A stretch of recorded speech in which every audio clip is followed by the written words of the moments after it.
I'm having more fun in my life now than I think I've ever had. I'm enjoying America more now than I've ever enjoyed it. Every day.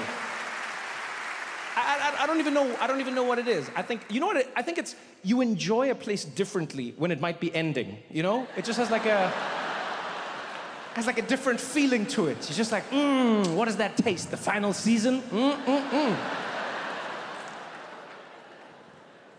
Because you never know with America. You really never know. Every day is the best day and possibly the last day. I'm having an amazing time. I truly am. This year was such a blessing because I got to travel around the world doing shows in places I'd never performed before, places I've always wanted to do comedy. I've always wanted to try it out. You know, did shows in Berlin, Germany, for the first time ever. That was really amazing. I won't lie, people freaked me out. People freaked me out before I went there. Like similar to Detroit, you know, when people are like, oh, watch out, Detroit, watch out, Detroit. You know, like people were like that with Germany as well. Like when I was going to Berlin, people were like, dude, Germany? Do they laugh? I'm like, what do you mean? They're human beings. Like, I don't know, man. Do they laugh? People got to me. There was a point when I was heading to Germany where I was like, maybe Germans just sit in the audience like, yeah, that was a comedy show. But they don't. They laugh. They're actually great audiences.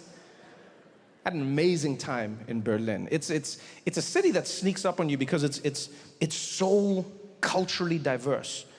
You know, it has a burgeoning art scene, you know, fantastic music. The history in Berlin is truly deep and rich.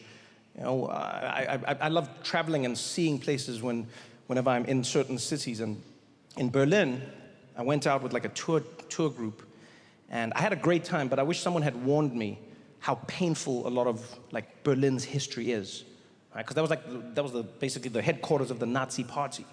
So like everything ties back to Hitler. I didn't know this. I thought we were going on like a cute little tour. I ask a lot of questions. I'm curious. This brought the mood down. And we're out and about. The tour guide was doing his shtick. He was happy as well. He was like, you know, here behind me you can see this is one of the largest airports that was ever built in the world. Yeah, it is a world famous airport here in Berlin, and it is so large that they filmed the Hollywood movie, The Hunger Games, inside this airport. Yeah? Any questions? And I was like, yeah, wow, how old is this thing? He's like, this is almost 100 years old. I'm like, damn, and like, who built it?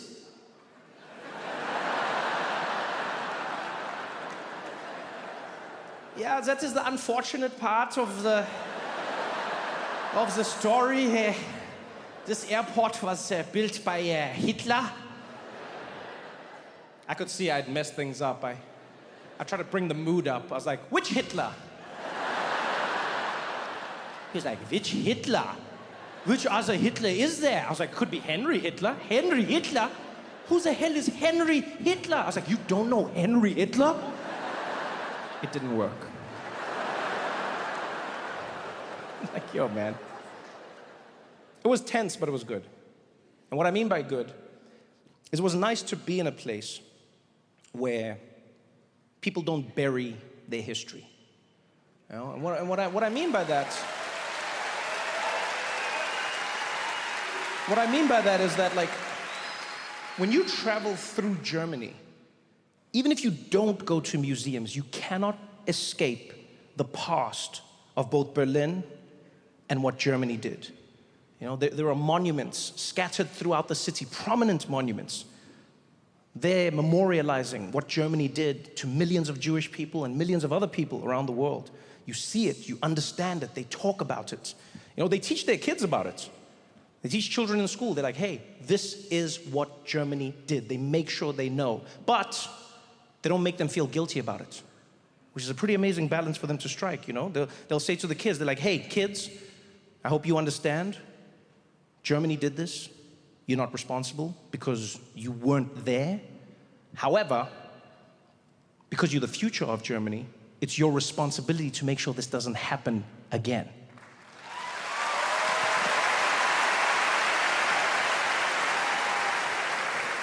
You know what I loved about being in Germany when they were talking about their history is how forthright they are about it. You know, they know it's painful, they know that it's a terrible blight on who they are, but they don't hide from it. Like when I saw them doing this, I was like, man, I wish America did this with history. You know? Because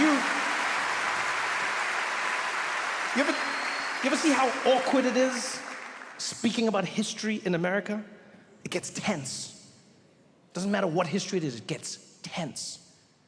You know, Columbus Day is one of those days. Every year in New York, there's a fight. Every year. Here in Detroit, there was a fight. There was a bust of Christopher Columbus that was around for 110 years. At some point, half of Detroit was like, we need to get rid of it. The other half was like, no, don't get rid of it. It was a huge fight. New York, same thing, every year. Columbus Day, Indigenous Peoples Day. Columbus Day, Indigenous Peoples Day. Yeah, there was an interview on the news I saw once. It wasn't supposed to be funny, but I found it funny. The reporter went up to some guy and was like, sir, what are you going to be doing for Indigenous Peoples Day? And he was like, let me tell you something, it's Columbus Day. I'm sick and tired of people coming in and changing the name. We're proud of that day. It's Christopher Columbus. It's Columbus Day. It's not going to change. In fact, how would you feel if somebody came along, took something that's been around for a long time, and just decided to switch it and call it something else, huh? How would you feel? I was like, but sir, isn't that the spirit of Columbus Day? I'll be honest, I'm not a big fan of Indigenous Peoples Day, the title. I don't like it. I think it's a cop-out. I don't think it's specific enough. It's lazy. You know, Indigenous Peoples Day. Which Indigenous people? Where? How? Give me something, you know? You know what I liked about Columbus Day? Is that it was specific. Yeah. It was a specific, inspiring story of a man by the name Christopher Columbus, who believed against all odds that he could sail the wrong way around the world and get to India from the other side. Nobody believed in him. Yeah.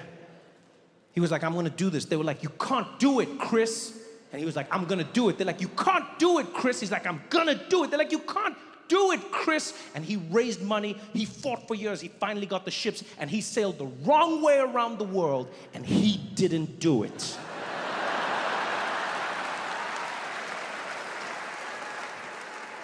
Not only did he not land on the other side of India, he found himself in a place called the Caribbean, and he was like, this is India.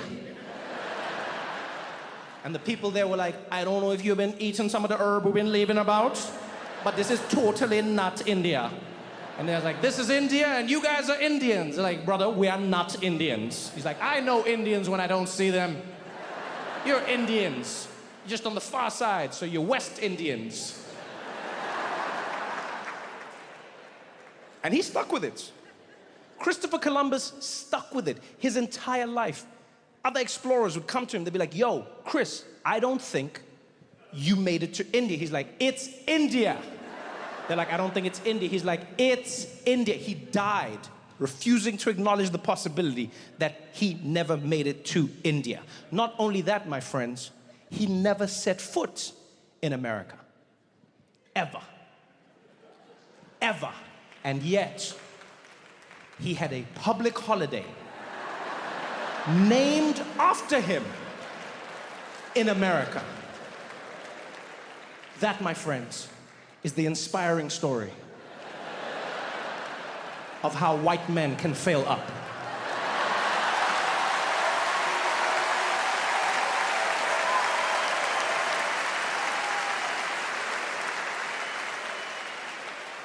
You know how much confidence you have to pull that off? Nobody else. That is white man confidence. Nobody else possesses that level of confidence. Go the wrong way, end up in the wrong place, call the wrong people the wrong name, and be like, I'm right, give me a holiday. No one else can do that. That is the level of confidence we should all aspire to. Is white man levels of confidence. Women couldn't pull that off. You think any woman should be like, I'm gonna sail the wrong way around the earth? They'd be like, burn her, she's a witch. You think people of color could have pulled that off? You think black people could pull that off? Wow, really? Black people's gonna sail around the world wrong way around, get to the place they're not supposed to be, probably get arrested for trespassing. Be like, what are you doing here? Be like, man, my bad, man. I thought I was getting to India, man. My bad, man. I apologize. Man, I don't even know what I was thinking, man. You know what, man? We should have never messed with ships. It never turns out good, man. I apologize. I apologize, man. This won't happen again.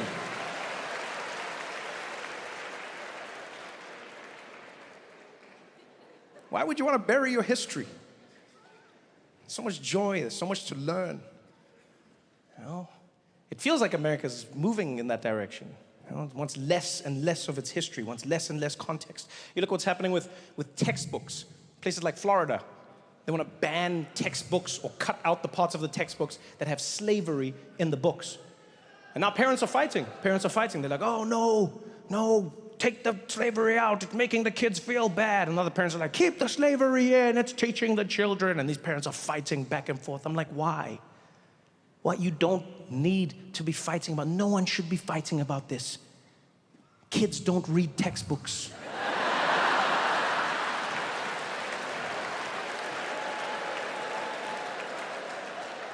They watch TikTok. If you want to get to the kids, that's where you gotta be. There was slavery. Ships came. Yeah, they...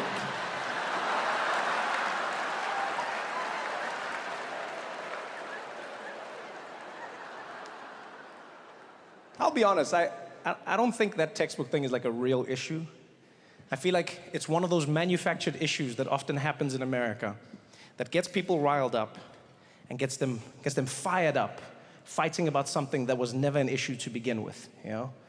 And the reason I say this is because that's honestly what I believe. I feel like in America, politicians have done a really good job of tricking Americans into fighting about issues that were never an issue to begin with, so that you don't pay attention to the issues that actually are.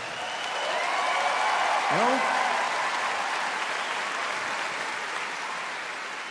If they can get you fighting about what's in a textbook, you don't pay attention to the fact that inflation is out of control. You don't pay attention to the fact that rents are out of control. People cannot afford to live anywhere. Your salaries have never kept up with inflation. Corporations steal billions and billions of dollars from their employees with no ramifications. You don't pay attention to any of that. You pay attention to what's catchy. It's easy to keep up with. It keeps you going. You know? Ooh, can trans people use public bathrooms? Ooh. It's manufactured. Who was actually dealing with this issue? And I mean this, honestly. Who was actually dealing with this issue? You know what they did? Some politician out there figured out. They go, here's a small story affecting a few people in a random place. I'm going to make it seem like this is a nationwide issue. And then everyone starts fighting about it. But who? Who was really dealing with it? Huh? Who of you here has ever been in a situation where you were in a bathroom and all of a sudden a skirmish broke out and you heard people being like, excuse me, is this the gender that you were born with? Does it coincide with the sign on the door? Is your genitalia matching this? Can I see it right now? Who's ever seen that? Nobody. Nobody. But they make us fight about it because it's catchy. Who can use which bathroom? Who cares? Who cares? I mean it. Who cares? I know someone will be like, oh, but trans people care. They want to know if they can use a public bathroom. Yeah, use whichever bathroom you want. Who's going to stop you? No, seriously, it's a public toilet. Who is going to stop you? You tell me who's going to enforce that law. We can't even enforce the idea that people should shit into the toilet. But you think magically they're gonna figure out if you were born this way? Use whichever one you want. Why are we wasting our time? Other people are like, oh, we're gonna fight because you gotta know who's using. Let me tell you something. If you are spending enough time to know the genitalia of the other people in a public bathroom, you're the creep. I'm worried about you. There is a simple rule to every public toilet around the world, and that rule is you get in, you pay no attention to anyone else, you hold your breath, and you get out. You're standing around staring at other people. Like every man in this room knows, when we use the toilet, what do? We get in. Public toilet, you stare dead ahead. You pee, you do your thing. You do not look to either side. If you're fidgety, you look up, you look down. You do not look at anyone else. The guy next to you could start choking. You don't turn your head, you don't shake, you don't move. You hear him like,